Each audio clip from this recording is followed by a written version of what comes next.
Let's continue with actress playwright Cornelia McDonald, author of I Want to Tell You My Story. See, our taste buds change Right. as we change how we see How ourselves. we think.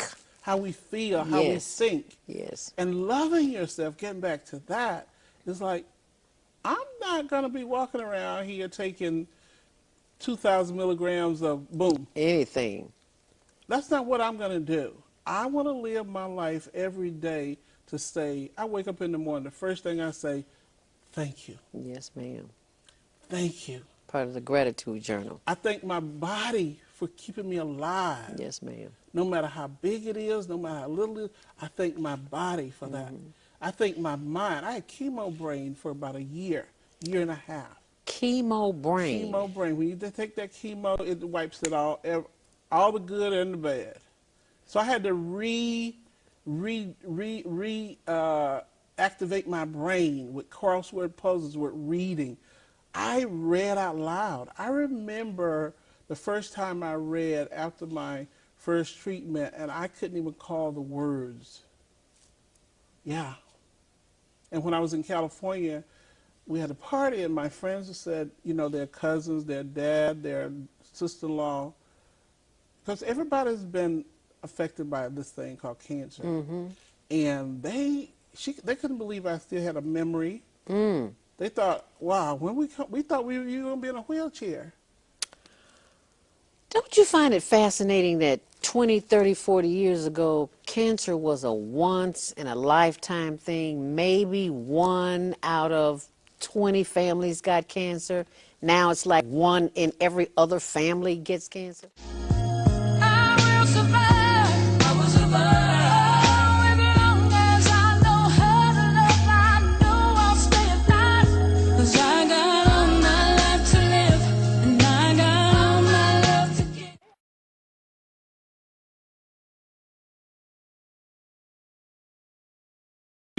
But there's a long tradition of these types of voices of conscience. So I just immersed myself in the world of St. Sabina and spent time with Father Mike and his peacekeepers and the community there, and tried to learn as much as I could. We love you on Windy City Live. Yes, we do. Tell us, how did all this happen? How did this come about? Well, I play me.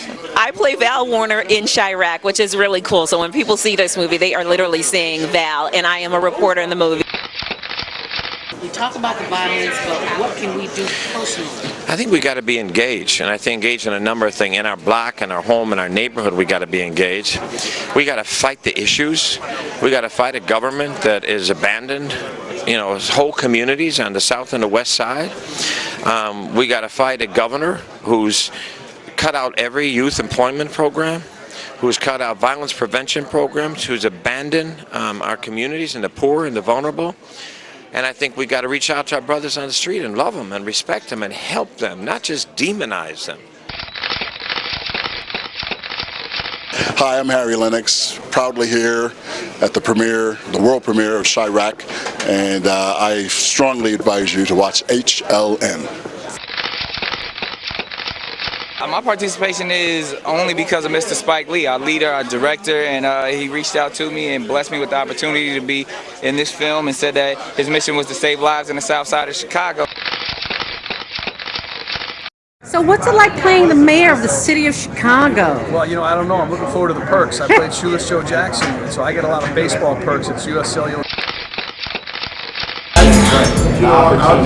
I'll just say like this. First of all, let me get the history of coming to Chicago and telling my jokes as a young cat. I'm 37 now. I started about almost 15 years ago. Elroy taking me under his wing, let me do some jokes here and there for the radio stations and all that kind of stuff.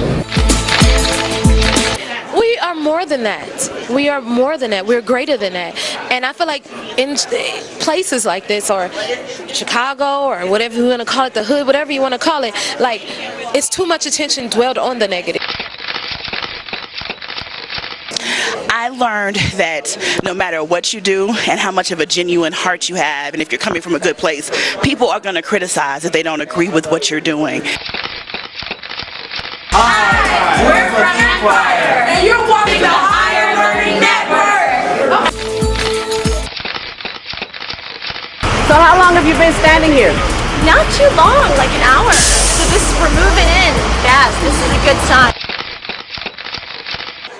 Yo, what's up? It's your man Tony Schofield from 106.3 Chicago's R&B, and you are watching Men on Higher Learning. Now, I used to hang around with some men that was into some higher learning. It just wasn't that kind of higher learning, but I got myself together now, okay? What is it that you do in your quiet time, in your meditation time, that allows you to bring us the films that you do? I sit courtside in Madison Square Garden, world's most famous arena.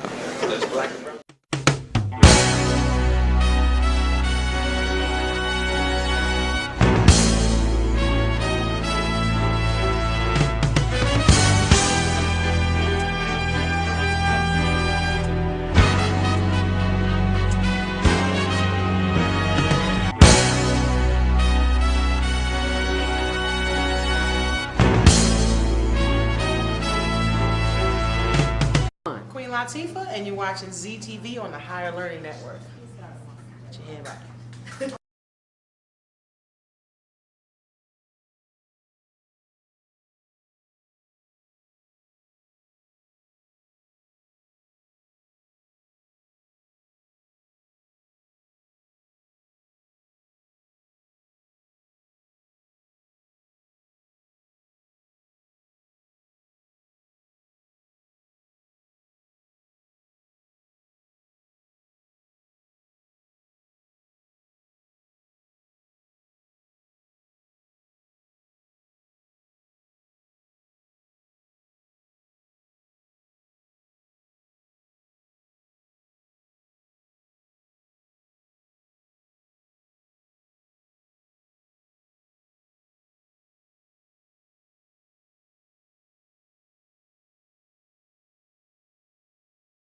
Save the date for Saturday, April 8th from 10 a.m. until 3 p.m. at the Health and Wellness Expo. All taking place at McCormick Place, 2301 South King Drive, from 10 a.m. until 3 p.m. Register now. It's free at diabetes.org/Chicago Expo. That's diabetes.org Chicago Expo. Join Zelda Robinson as she shares her journey on mindfulness, on how she reversed type 2 diabetes. She did it, and so can you.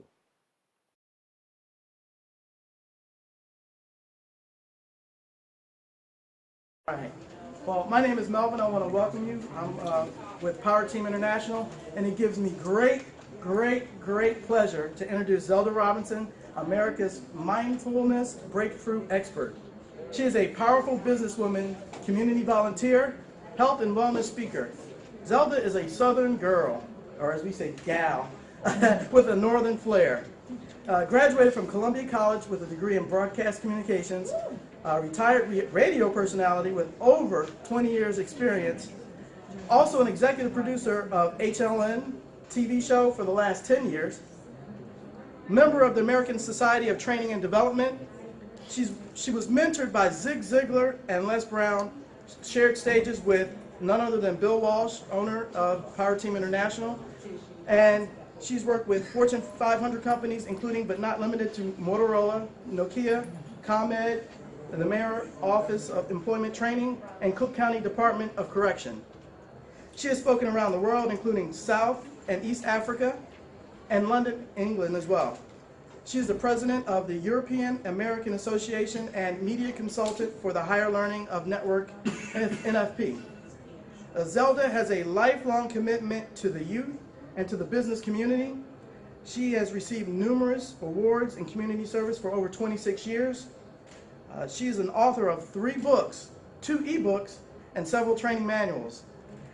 She has designed the innovative mindfulness breakthrough system with teaching tools on how to overcome daily stressors with proven techniques and to improve your productivity and increase revenue. Ladies and gentlemen, let's give a warm Miami hot welcome for Ms. Zelda.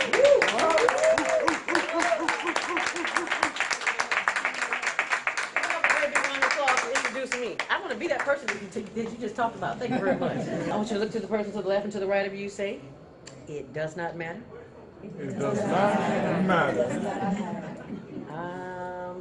I'm looking, somebody's not participating, and I'm not that kind of person. I gotta have everybody participate, so we're gonna try this one more time.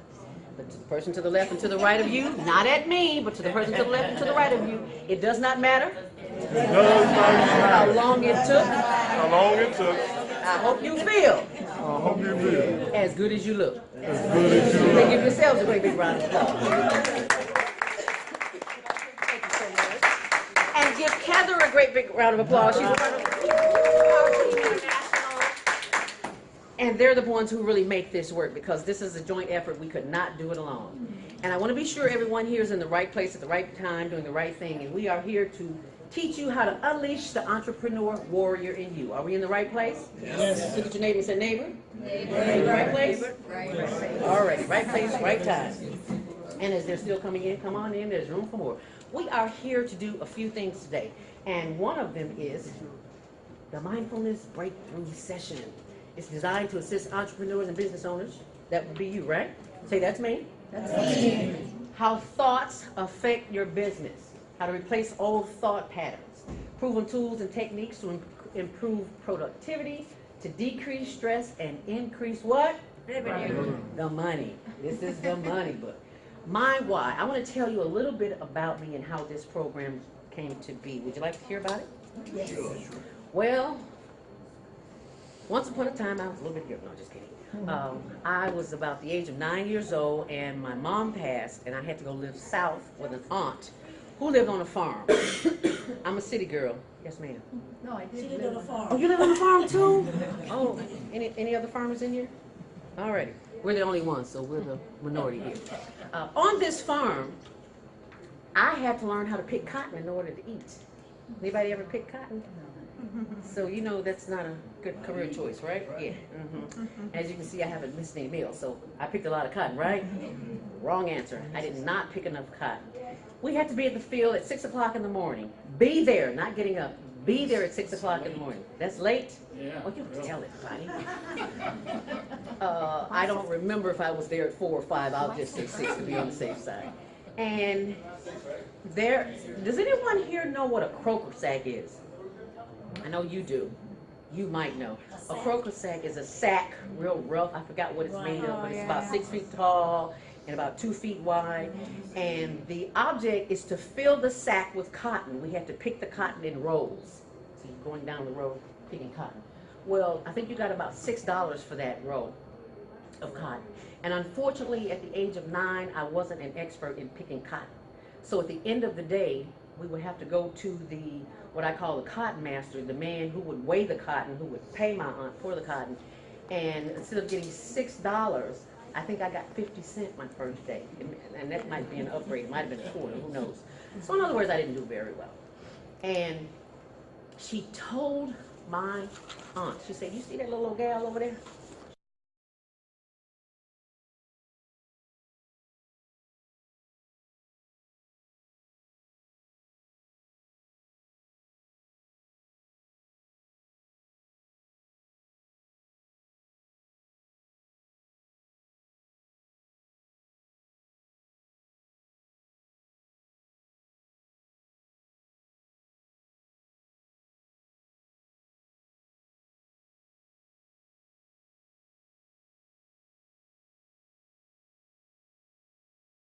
Save the date for Saturday, April 8th from 10 a.m. until 3 p.m. at the Health and Wellness Expo. All taking place at McCormick Place, 2301 South King Drive, from 10 a.m. until 3 p.m. Register now. It's free at diabetes.org/Chicago Expo. That's diabetes.org Chicago Expo. Join Zelda Robinson as she shares her journey on mindfulness, on how she reversed type 2 diabetes. She did it, and so can you.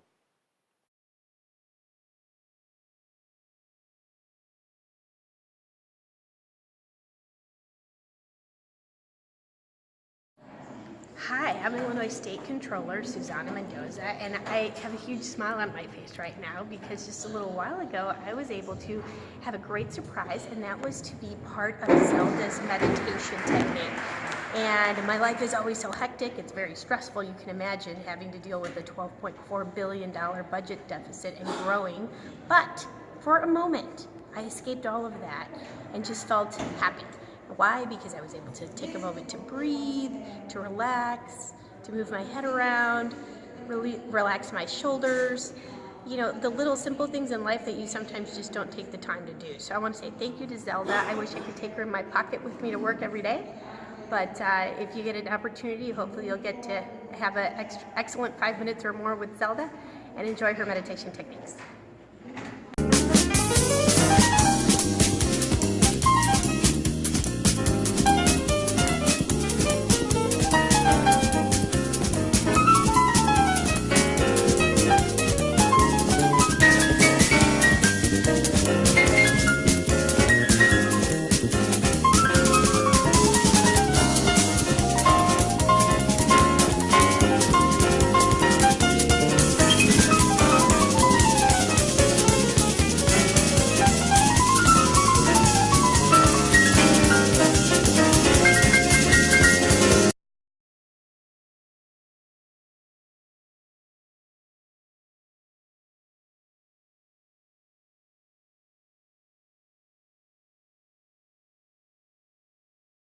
Hi, I'm Oscar Brown.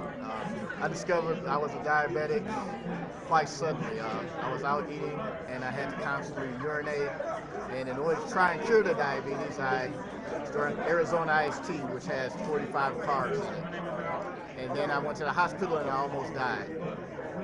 My blood sugar was at 655.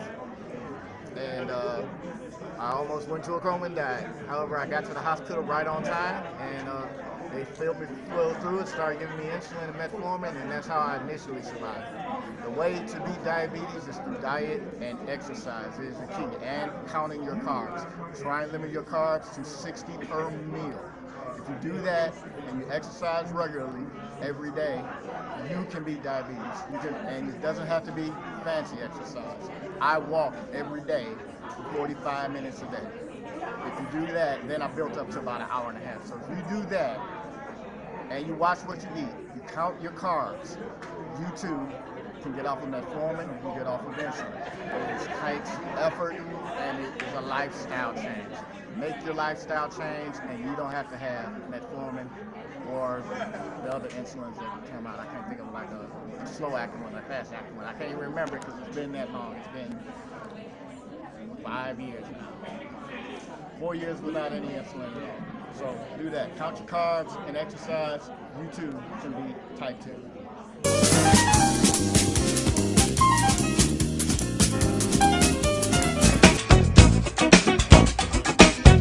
Marco, how are you? I'm fine.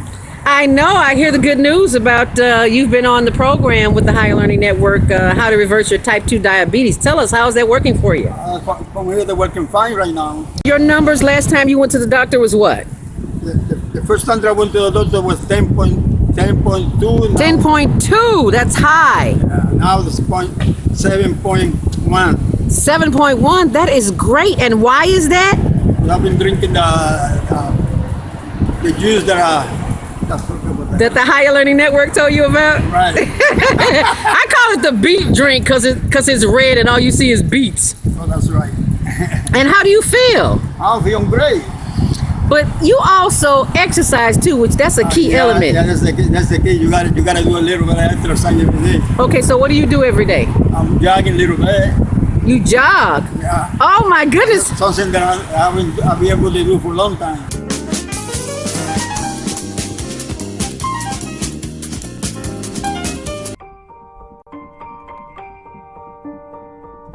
The thing about Interfaith is that they allowed me to heal.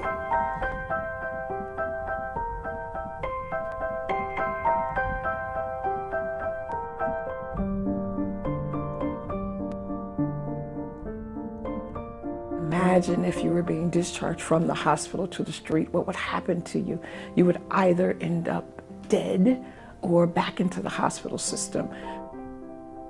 Interfit House is a recuperative center for those individuals who are coming out of the hospital system. So instead of recovering on the streets, they can recover here at Interfit House. We provide services so they can heal, they can rebuild their lives, they can renew their spirits to get to the next level. The face of homelessness isn't what you necessarily would think. There are many people that are homeless that have careers, that have families, master's degrees, doctorate degrees. We don't have any idea how many people are just one paycheck away, one day away from being homeless. I have 20 years in the mechanics business. And then one day I had a seizure.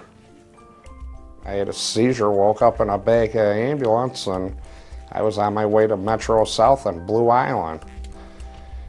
After I was discharged from the hospital, it's a little over a month later, so you're evicted and all your stuff's gone. It can just happen to anybody, anytime, out of the blue. Primary services that Interfaith House provides is a safe place to heal, food and shelter, social services, medical services, so that whenever they leave Interfaith House, they're not going back out on the streets. Instead, they're rejoining society again. We don't discharge unless they're well and they have stable housing. It's amazing to see somebody that when they walked in the doors, they didn't have a place to live and they had no hope at all. And when they walk out of the doors here, they have their life back. There's no other organization of its kind in the state of Illinois. The staff is fantastic. You could say that each one of them is the glue of this place because they just have a tendency to care. On any given night, there's about 600,000 individuals in the U.S. that are homeless. There are homeless people who are ill and injured on the street. That's every day. They have no place to go. There is a great need for this place. I do have hope. You know, right now, today, at least I'm smiling. You know, I am smiling. So, and I'm doing things that I thought I'd never do. I don't know where I would be at if I didn't have Interfaith. It's there like an angel watching over you. I put down my deposit and my first month's rent. I'm leaving Tuesday, April 1st, and that's going to start my new life after Interfaith.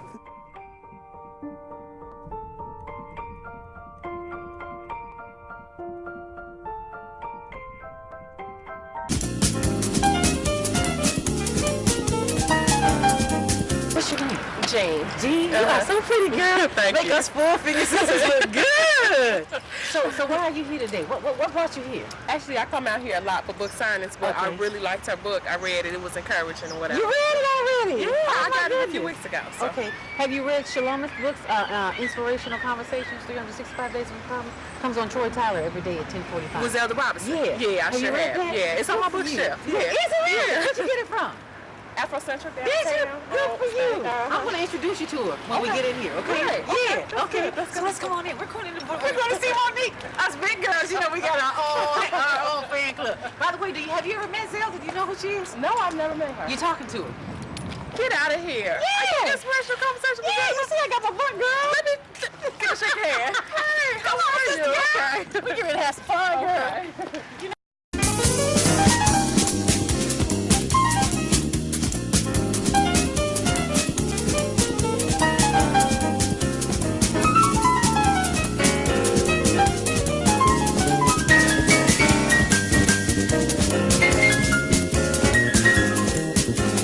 This is the reason why I'm here today, and I'm proud to be a member of the American Federation of Radio and Television Artists. The world knows me as Zelda Robinson from Gospel 1390, owned by Clear Channel Communications. But my family, and I feel like this is family here today, my family knows me as Shalomith. Can you say Shalomith? Thank you so much. It's important that I feel like family, and I know it's important that you feel like family because not all of us have been treated fairly. And at Clear Channel Communications, to this date, have I not, and my coworkers and colleagues, been treated fairly? I would like to thank Ann Walk and Kevin Lampy from AFTRA, who have worked with us over the past couple of months in getting a union into Clear Channel. Someone didn't tell them, but slavery was over some years ago. We don't have to work for $12 an hour. Back in the day when I picked cotton, it was 12 cents an hour. And one think that they've graduated. No, we haven't. They say, well, there's more money, we'll make more money. Well, there is money, but there's too much greed in corporate America. And that's why AFTRA is so important. And I thank you, family, for allowing me to be a part of this family. I work at the #1 urban station in Chicago, WGCI, which they decided to change the name of the radio station because they did not want us to form a union. Can you believe that? Well, it happened. And as a result of that, this one urban station, WGCI, earns more money than all the stations put together, all 7 radio stations. Talk about unfair treatment. The challenges reminded us that we needed a union, and because people like yourself, people like myself, stuck together and made this become a reality, now we can work together and make things happen and get those out of office that need to be out of office and put people in places that can really make a difference. And I'm looking at the faces of people who can make a difference and will continue to make a difference. Give yourselves a great big round of applause for showing up here today and making a difference. I knew in my heart when I was 12 years old picking cotton, I knew that that would not be a career choice. I knew that I would not be doing that the rest of my life. I didn't know that there would ever be a union to help me make that decision, but I am most grateful. I believe in reciprocity. I believe in karma, and I know that which you give out is what you get back. What goes around comes around. I want to thank you, Clear Channel Communications, for pushing me, for not paying me the wages that I need, for encouraging me to go and get my own television show, for doing the things that I need to do in order to be an entrepreneur, to be a businesswoman, because without Clear Channel, I would not be standing here today. So thank you for giving me a swift kick in the butt that I needed.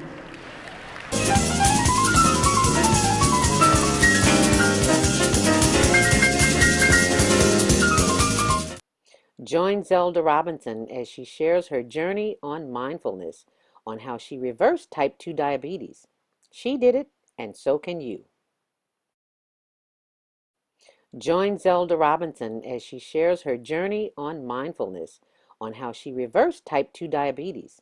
She did it, and so can you.